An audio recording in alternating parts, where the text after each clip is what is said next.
বন্ধুরা, তোমাদের সাথে আমি নতুন একটি রেসিপি শেয়ার করতে চলেছি। গ্যাসের মধ্যে কড়া বসিয়ে কড়া গরম হয়ে গেলে তার মধ্যে তেল দিয়ে কাটা পেঁয়াজ কলিগুলো দিয়ে ওপর থেকে লবণ হলুদ ছড়িয়ে দিয়ে ভালো করে লাল লাল করে ভেজে তুলে সেই তেলের মধ্যে কেটে রাখা আলু, কেটে রাখা টমেটো, গোটা রসুন, কাঁচা লঙ্কা দিয়ে ভালো করে উল্টে পাল্টে ভালো করে ভাজতে হবে। ভাজার পরে ওপর থেকে ঢাকা চাপা দিয়ে দিতে হবে। তারপরে আবার ভালো করে উল্টে পাল্টে ভেজে লাল লাল করে তুলে নিতে হবে।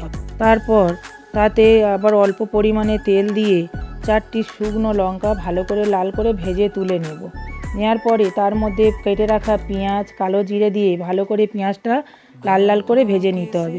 নেওয়ার পরে সব কিছু ভাজা জিনিসগুলো একসাথে লবণ দিয়ে সব কিছু ভালো করে মেখে নিতে হবে। সেই মাখা জিনিসগুলি ভাজা পেঁয়াজের মধ্যে দিয়ে ভালো করে আবার কষিয়ে ওপরে পেঁয়াজ ধনেপাতা ছড়িয়ে দিলে আমাদের তৈরি হয়ে গেল রেসিপি।